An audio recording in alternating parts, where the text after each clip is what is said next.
Hello, and thank you for joining us for the TAA webinar, Tips for Writing an Effective Textbook, Developing Your Manuscript with Your Publisher, presented by Anne Greenberger. Anne has an MFA from the University of Iowa Writers Workshop. She has worked in educational publishing for 25 years. She got her first break in publishing working at Houghton Mifflin as a production editor. Several years later, Pearson Education hired her as a developmental editor for their major market education list. Anne now works independently and has developed college textbooks in social sciences, education, and humanities for most of the major higher education publishers.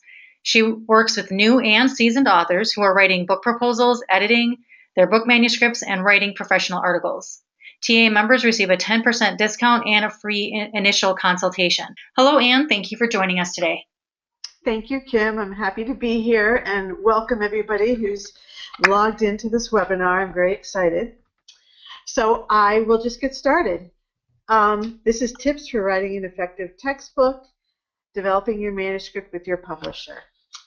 And some of you probably have written textbooks before, or you know you want to write a textbook. Others may have already signed a contract with a publisher and you wonder what's coming next, because it's a mystery to you how to work with a publisher, a book publisher. So we are going to discuss what you need to know about the editorial and writing process when you're working with the publisher. If you just are starting with a bit of an idea in your head about wanting to write a textbook, but you haven't gotten any further than that, that's great. There should be a lot of good information here for you. Most texts need developmental editing. As I'm sure many of you know from either having written dissertations or professional articles, it always helps to have a second pair of eyes because you're so familiar with the content, you can't always see exactly what's going on. And when you get feedback from somebody else, my rule of thumb really is if it clicks with you that they've said something useful, use it. If not, don't use it. In publishing, it only partially works that way. You really do have to negotiate with your editor at your publisher. But let's start with what developmental editing is. It's where the author and the editor engage in the process of creating and editing a manuscript prior to its publication.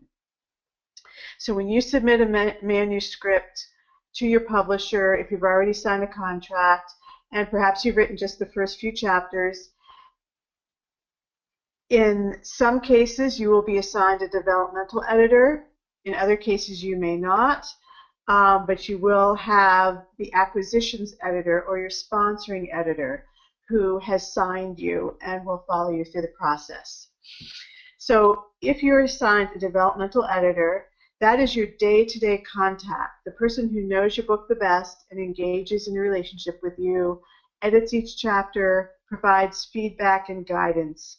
They will look at competing textbooks, other similar textbooks that are in the field, and help you figure out how yours is different and fits into a different market niche, and what you have to bring that is unique, that will be part of how your book will sell and what makes it useful to instructors and students.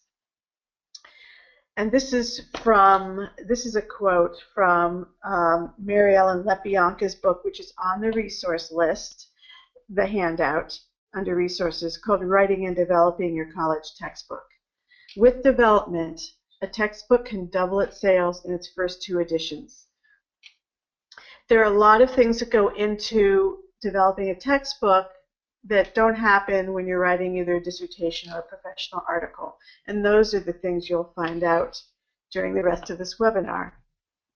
But first, let's back up a little bit to the types of editors that work at publishing companies. It can get a little confusing because titles change as the industry changes. Now that so much has gone digital, people are called project editors, not book editors, for example. But let's start from the beginning. You'll have several types of editors. Your acquisitions editor, also known as your sponsoring editor, is probably the one that sought you out to write a textbook and will come up with your contract and and really is your primary, not your everyday contact, but really the person who is working on the budget and the schedule and the contract for your book. The development editor we just defined on the previous page, and that's what I do. Once your manuscript is final and written, it moves from in the publishing company, it moves from their editorial department to another department, which is production. And there'll be a production editor there. And that person takes your book manuscript. It used to be a pile of hard copy pages and sends it out to a copy editor, and then sends it to what used to be the typesetter to have your book set into pages so that it looks like a book. And the final step is sending it to a printer who prints it, unless it's going to be a digital ebook. So the copy editor I put on there too, that happens within production from the production editor. The acquisitions editor, also known as a project editor now, or a sponsoring editor, as I said, has signed you to work with the publisher and oversees the project to ensure its market success. The development editor analyzes competition and reviews, works with the author on organization, content, pedagogy, art, which means photos and figures, and editing each chapter. And the production editor sends your final manuscript to a copy editor and then to the compositor to have your book set into page proofs. You may find that these titles differ a little bit. Development editor is now often called the content editor. And as I said, acquisitions editor is also called sponsoring editors. What tasks are included in developing a textbook? So these 5 points are going to be covered through the rest of the webinar in this order, one by one. Developing your textbook requires looking at these areas: the market and audience for your book. And I will show you competitive analysis, which looks at the other textbooks. If you're writing an intro to psychology textbook, a new one, and there are several out there already, you need to know what the other textbooks are doing and what will make yours different. And so a competitive analysis is very detailed, and you will see that from the development editor. Organization and content.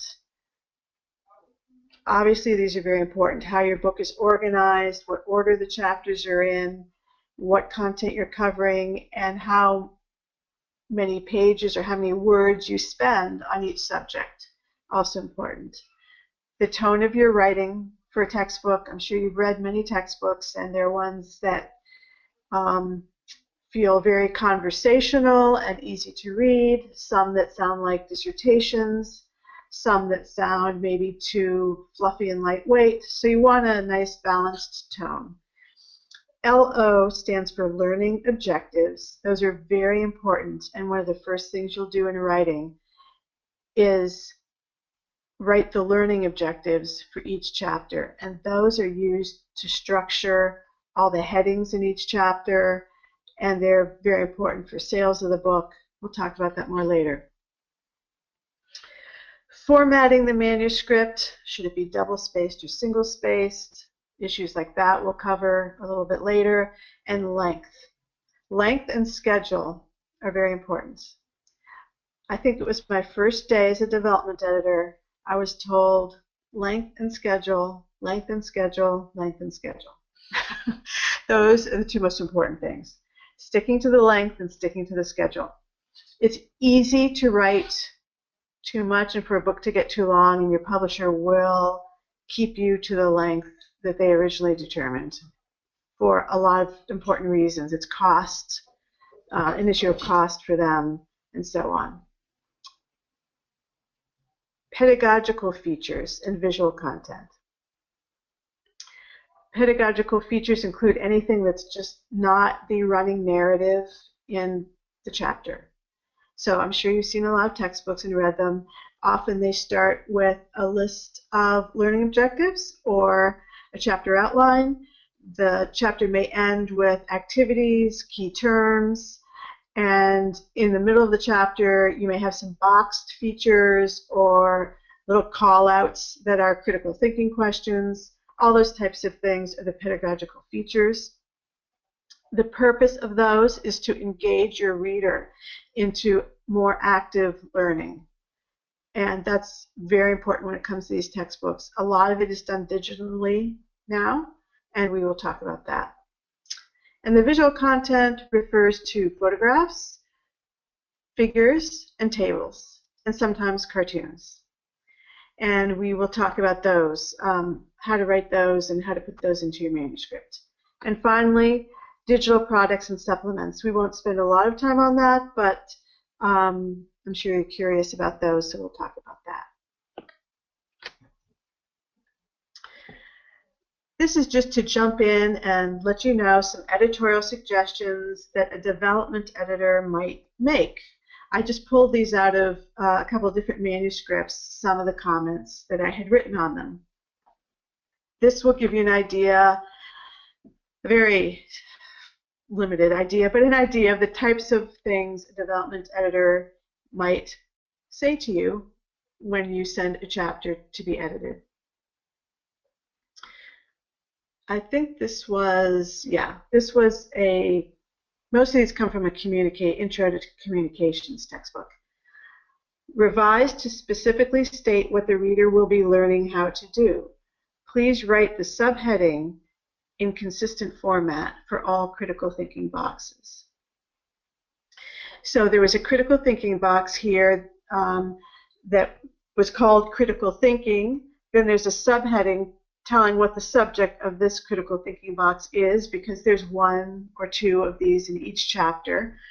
And it might have been something like good listening skills for a communication text. Critical thinking, good listening skills. And I asked the author to specifically state what the reader will be learning how to do, that these boxes needed more applied information so that it wasn't just something that the student might skip over, but something they could interact with by knowing what they were learning how to do, or maybe answering a critical thinking question. And the consistent format, I just need to be able to see when I'm developing a manuscript what all the critical thinking boxes are. If you use a different font in each chapter, they're very hard to find. So just to be consistent, consistency is very important in so many things in your manuscript.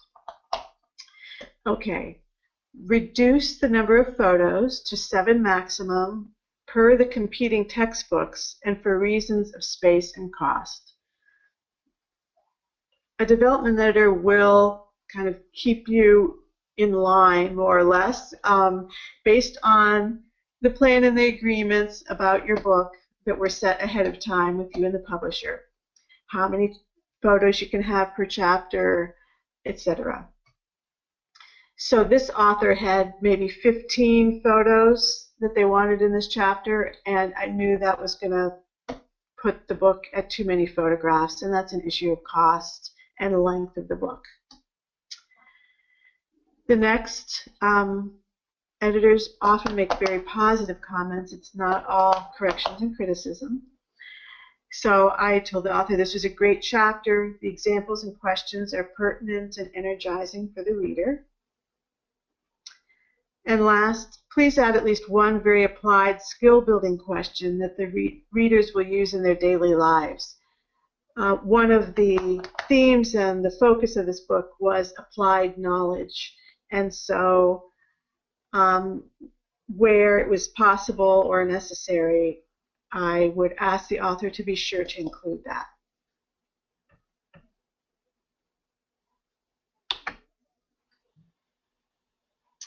Okay, so we're starting with market and audience. Your development editor will prepare a competitive analysis, and the next slide has a sample. based on 3 to 4 competing textbooks. Your book needs a mission and a purpose to distinguish it from the competing textbooks and to ensure sales. This is very important to the publisher, that your book is not a replica of another book on the market. And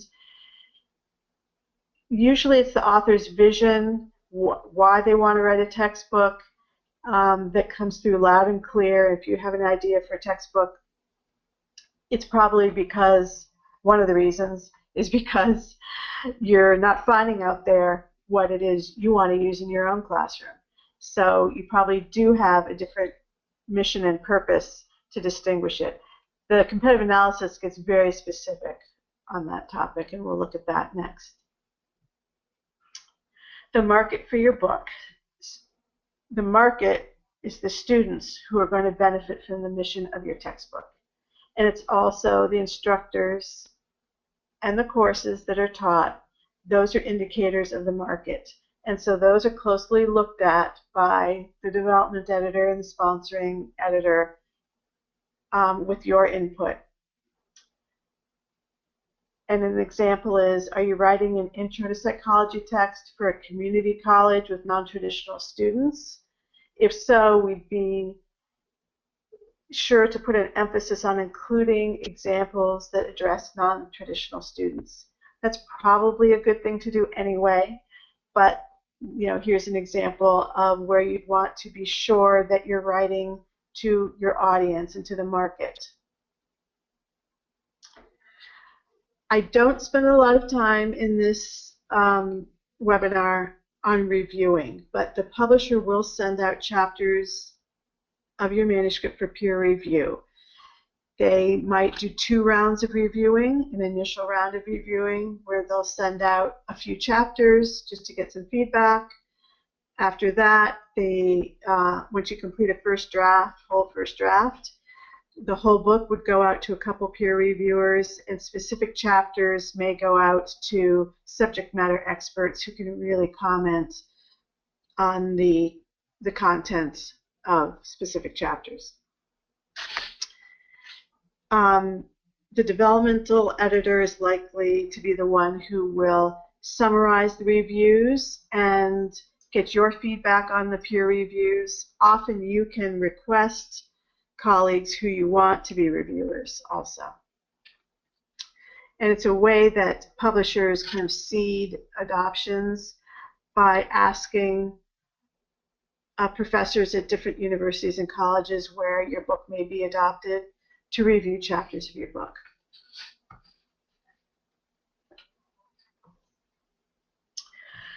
Okay, I think this slide and the next slide has a sample competitive analysis, and these are the things that are on it, and I'll just read through them quickly. The development editor will compare your text with 3 or 4 comparable texts, and these are the areas that will be compared. It shows you the level of detail that the publisher is looking for. So you list the author, the title, the edition, the publisher, the copyright year, the length of the book, and the trim size. Is your book going to be longer or shorter than the other books? Is that an advantage or disadvantage? Price, type of binding, whether it's a hardcover or paperback, or whether it's an ebook in digital format, or all 3, or a loose leaf binder. And the number of chapters that are in each of the books. The design, you don't want, if you have a 1-color book, which means you can add, sorry, a 2-color book. 1-color book is black and white. 2-color book adds 1 more color, red, green, blue. You don't want to be the same color as the other books to distinguish your book. How many columns? Most books are 2-column when you read them. Some books are 1 column. Back matter and end papers, just listing whether there's going to be any appendixes, whether there's a subject and an author index, or whether they're combined, whether the end papers of the book are blank, or sometimes there's a list of key terms or a visual graphic that that encompasses sort of the theme and the mission of the book. Visual elements per chapter, how many figures, tables, and cartoons. A lot of this is dictated by the budget for your book. And I'm sorry, I forgot to put photos in there, obviously photographs. So photographs can be expensive. And figures, if you create your own, that's fine. A lot of times the publisher create the figures for you. You can just describe what you want. And cartoons, permissions for those can be expensive. So the publisher will let you know how many of each of these items you can have. And you do look at the competing books to see, because you want to be approximately where they are in terms of visual content. List of supplements. That includes an instructor's manual, a test bank.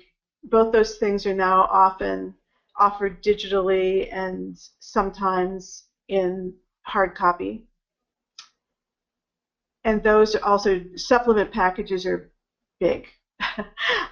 What is offered either for free, or what is, if it's not for free, do you have something unique offered, maybe videos, things like that that go with your book. That helps with sales.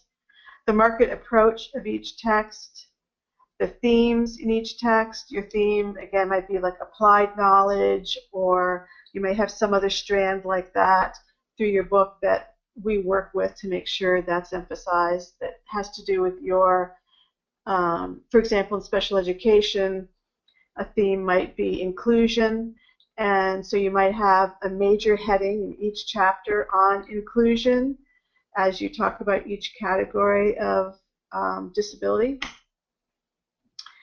Pedagogical features in each text, as I just said, those are often linked to the themes in your book. So there might be a boxed feature on inclusion in each chapter, plus a major heading in each chapter on inclusion, for example. Usually it's one or the other. And you and your development editor and sponsoring editor will create a pedagogy plan for each chapter. And finally, you compare the table of contents for each book. What order are your chapters in compared to the other books? And what are the benefits of that?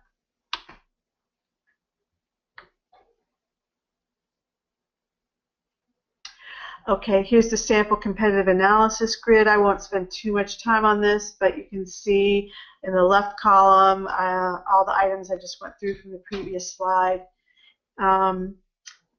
You can see the price of the books. And what else can I point out?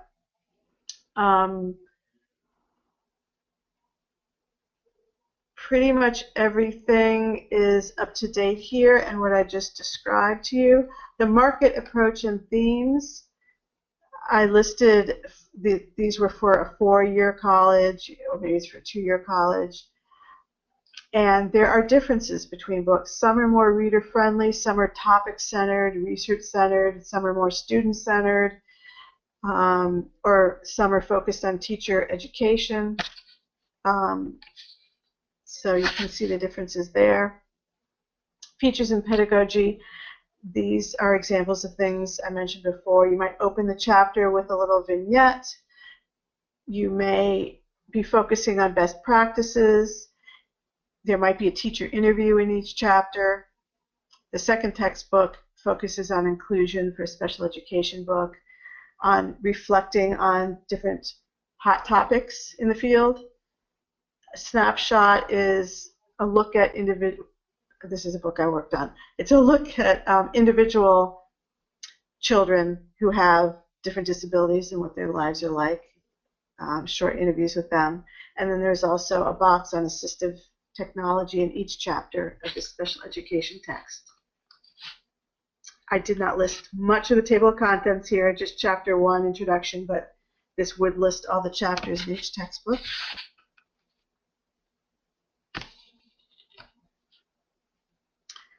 We're switching gears here a little bit to the tone and choosing examples. This is not the best example. Came pretty much directly from a manuscript I was working on for a communications textbook. This is a sample vignette, and the topic was on how language can be arbitrary. And I'll read this example to you. A former hit reality show, Housewives, one of the cast members, Joe Sorensen, lifted up his shirt, pointed to his six-pack abs, and called them the situation. When he wanted to say he had it going on or everything was under control, he'd say the situation and point to his chiseled midsection. Sorensen arbitrarily decided to name his abs the situation and attach his own meaning to these words. This became a fan favorite, and the shameless self-promoter incorporated it as his name, Joe the Situation Sorensen. So this author wanted to use a lot of reality TV, YouTube videos to discuss different points about communication. And one of the issues there is that they may become outdated. The life of a book is 3 to 5 years before it's revised, and this may seem like it's sort of dead in the water on the third year. If people aren't watching this show, or the show's not on anymore, that kind of thing is a concern. My note in the manuscript wrote, I'm not clear on what is meant here. The situation refers to his strength, his sex appeal. What meaning was he attaching? Also consider replacing with a less tabloid sounding example.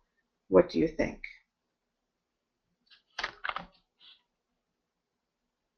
As I reread this, I see that, it's an arbitrary use of language that he posited to himself, and that's really the point. But I think the fact that it's a bit lightweight and tabloid sounding isn't the tone you want in most textbooks.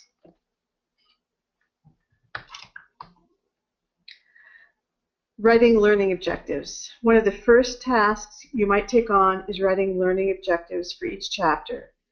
The heading structure is developed around these objectives. The heading structure is basically a chapter outline. The learning objectives are based on the learning goals you have for the course. What will students be able to do or think, understand after reading the chapter? So if you started to write your book and hopefully you have a list of chapters and maybe you've written a couple of the chapters, each chapter is going to be organized around 3 to 5 learning objectives. And often textbooks will start a chapter saying, after reading this chapter, you will be able to, and then list 3 to 5 learning objectives. Each of those objectives becomes a major heading in the chapter. We call that H1, heading 1, a major chapter. A major heading. Describe 2 approaches that explain perception. So the first heading in your chapter will be, or could be something to the effect of approaches to perception. And then you'd have a subheading explaining the first approach, another subheading explaining the second approach. The next learning objective, explain what happens when people with normal visual sensations cannot perceive visual stimuli. And it goes on with 2 or 3 other learning objectives.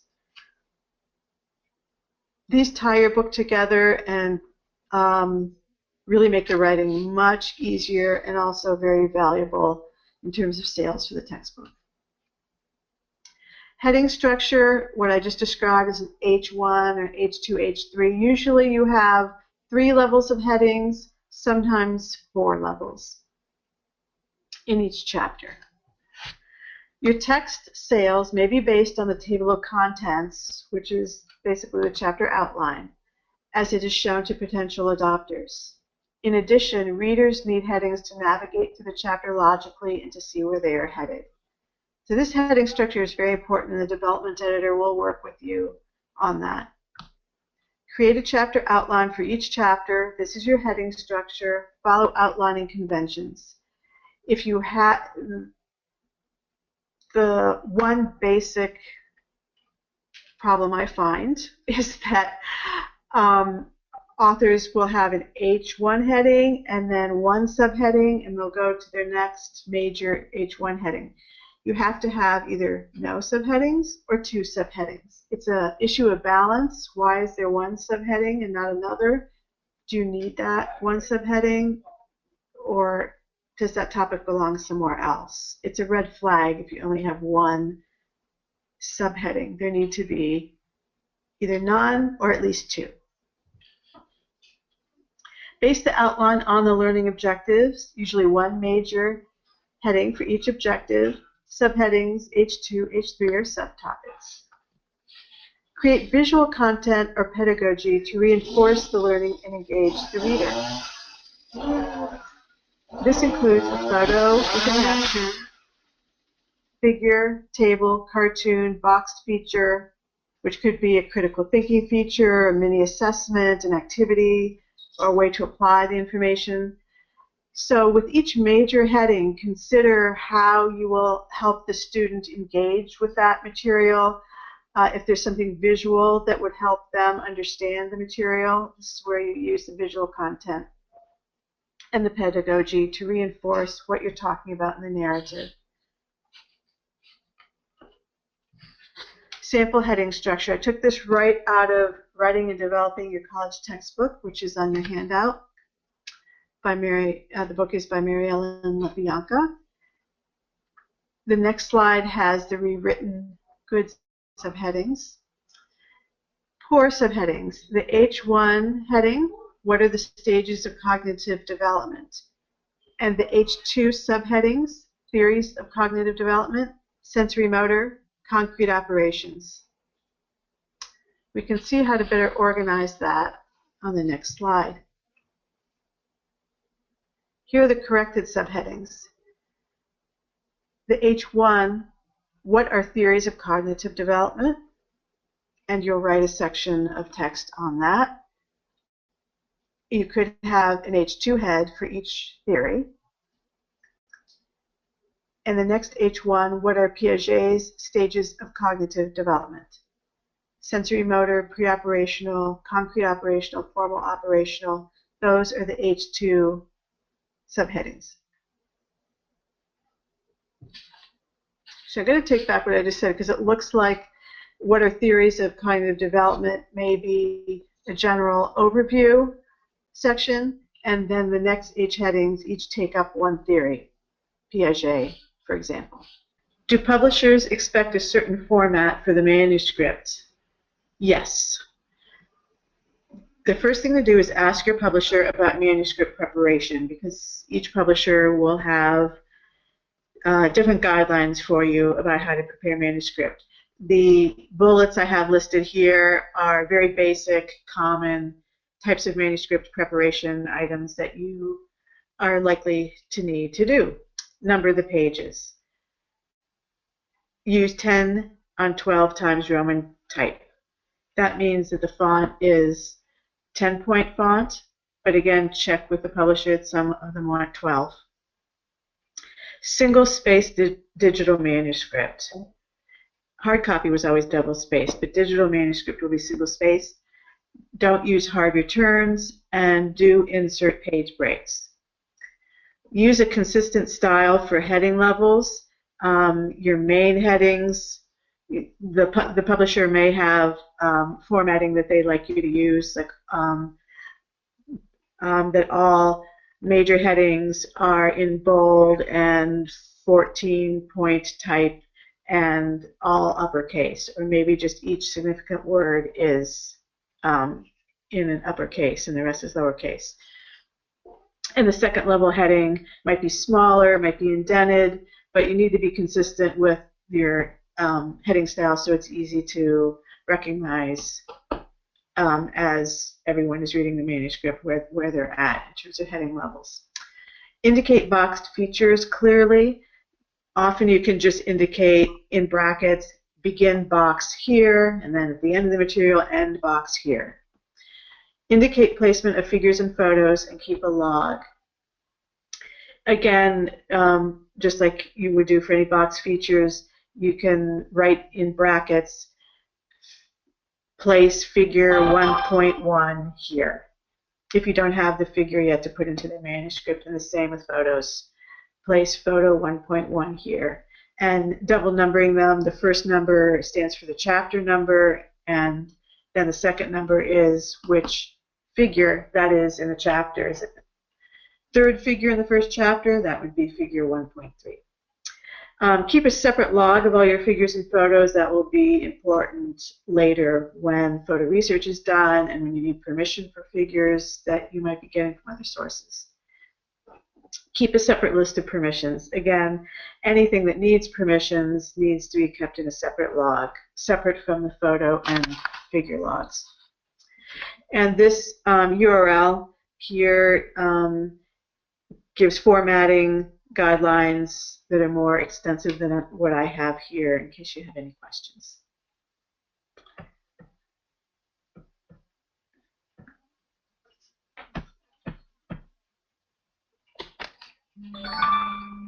Length. I probably should have moved length sooner. It's one of the most critical pieces of writing a book.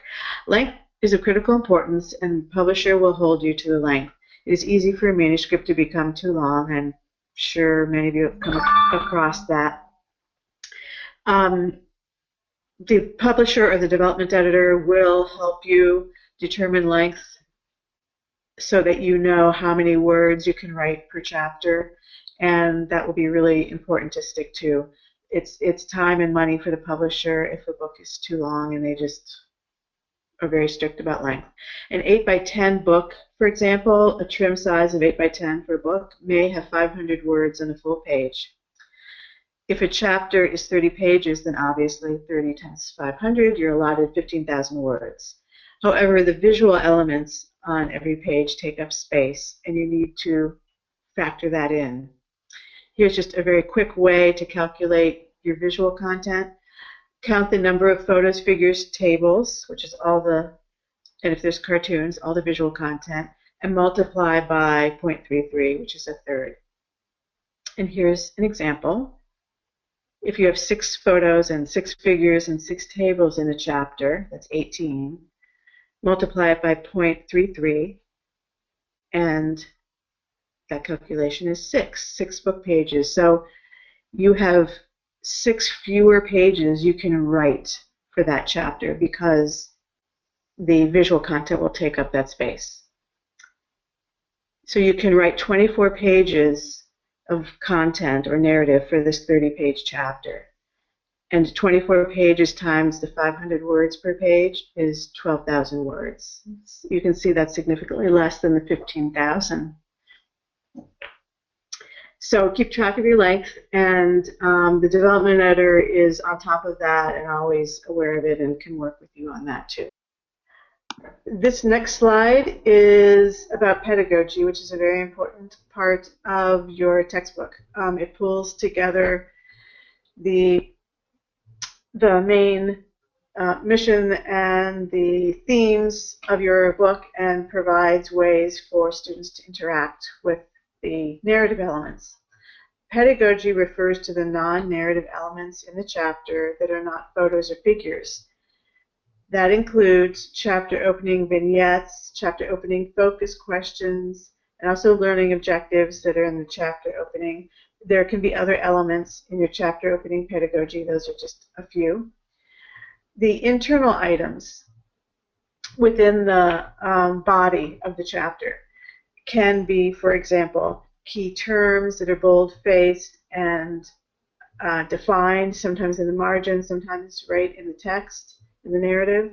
Review questions, sometimes there's a little box or a little arrow just at the end of a heading section with a few review questions, and icons that are used often to point out to the reader that they can go to maybe the dedicated website online or some other digital supplement and find more information about the topic being discussed there in the narrative. So those are some pedagogical features that are used internally in the chapter. Major boxed features include things such as interviews, case studies, analysis of an issue, applications of a concept, maybe practical applications, or hot topics in the field that maybe weren't covered in the narrative or need more specific coverage. Those features are considered, major themes or strands in the book. If the book is if your textbook is very applied, maybe that's competitively what is needed in the market. You've decided to talk about very applied intro to psychology, and you could have a boxed feature with applications, how to apply psychology in your life, in the classroom, things like that, how to apply the concepts and theories. End of chapter items include a summary of the chapter or a conclusion, review questions, research or lab activities or field activities, and also a list of readings or resources. The length of the features, and I'm talking about the item that is boxed features, should be less than a page. On rare occasion, they're a full page or go across a 2-page spread if it's a really important, again, theme of the book that's being presented in a feature.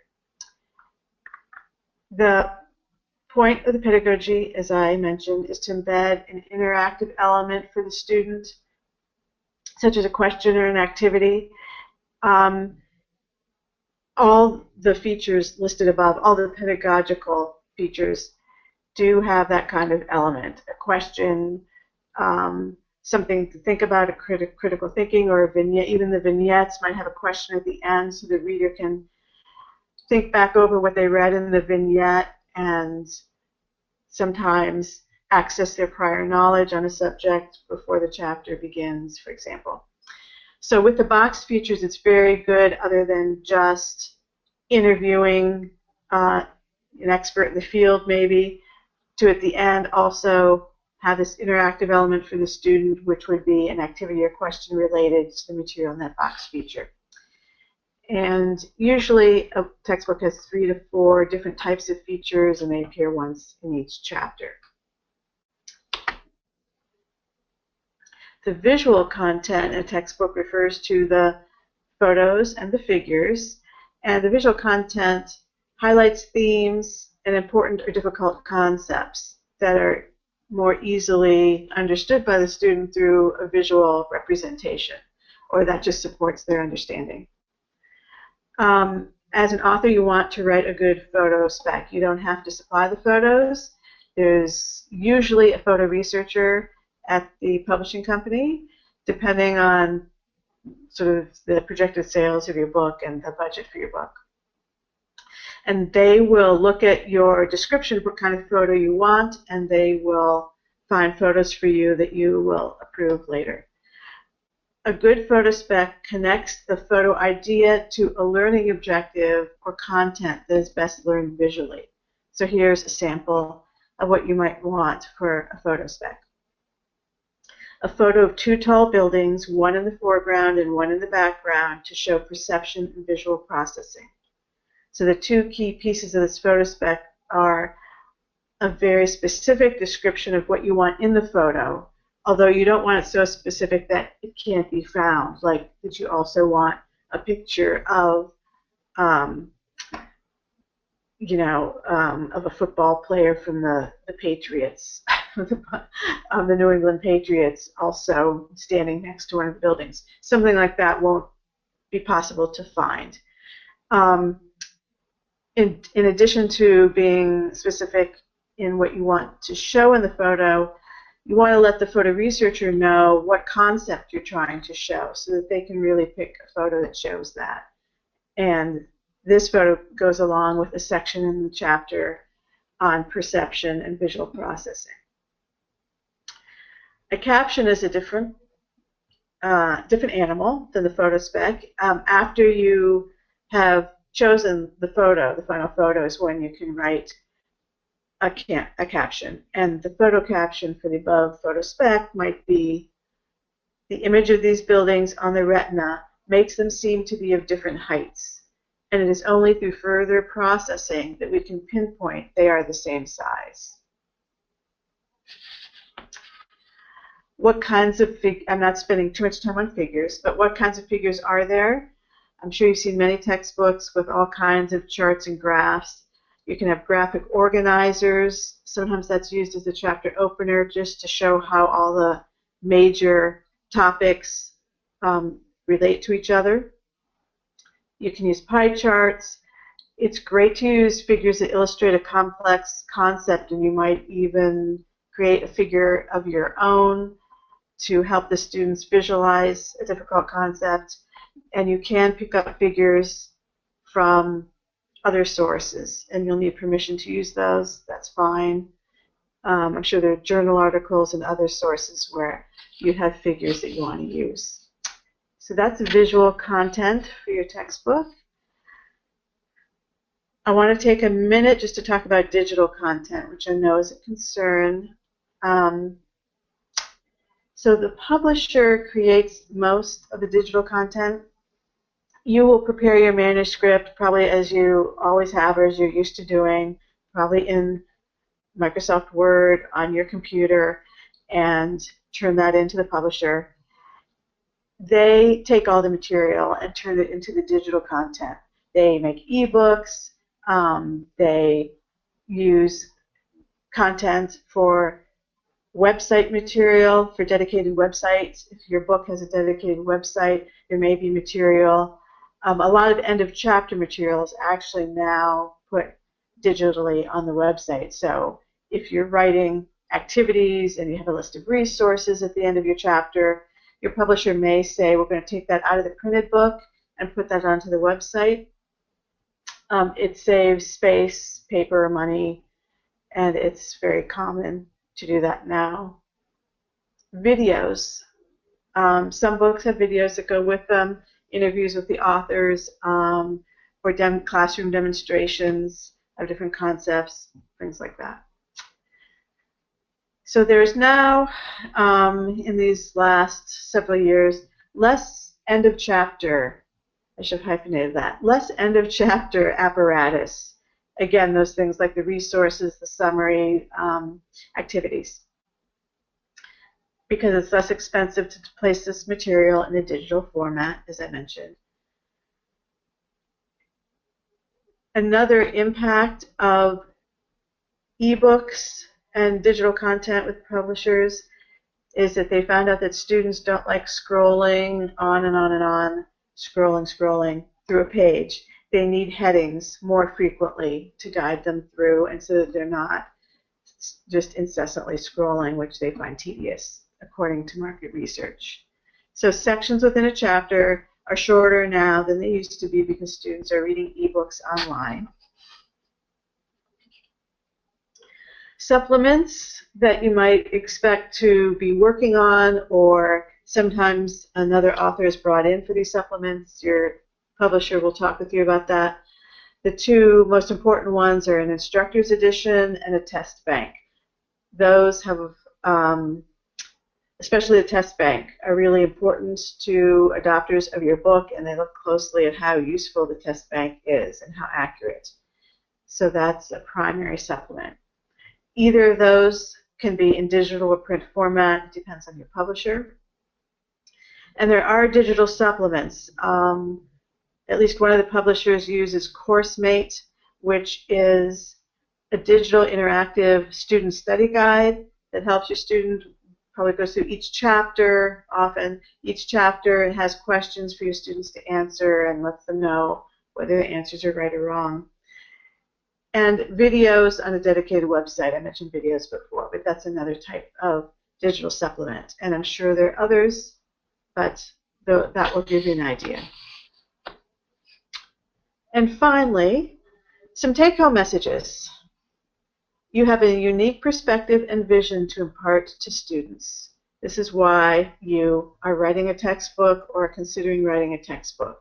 You feel there's a gap in what's out there, you have something to offer, and you want to write this book so that students can see your perspective and information, research, etc. on your topic.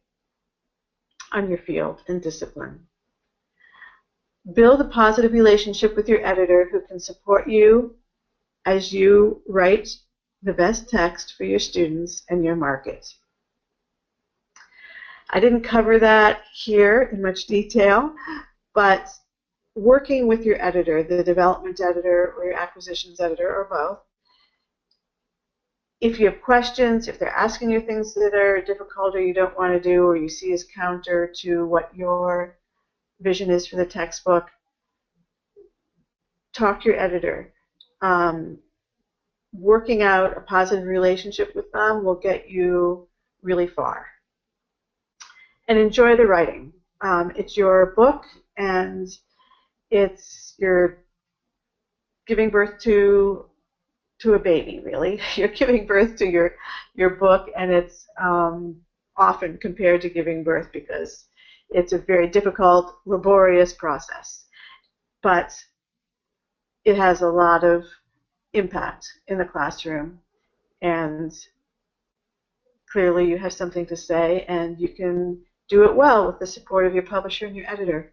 So enjoy the writing, and I'm here if you have any questions. Here's my contact information. Ann Greenberger, Greenline Editorial Services, my website, and my email address, and my phone number. I'm happy to answer any questions anyone might have or help you with any editing projects. And I thank you all very much. Thank you very much. Oh, you're welcome. This was a pleasure. Thank you for inviting me. All right. Well, thank you all for participating in today's presentation. I will be following up with an email with some of the resources that we talked about today. And if you have any questions, please feel free to reach out to us. All right. Have a great day.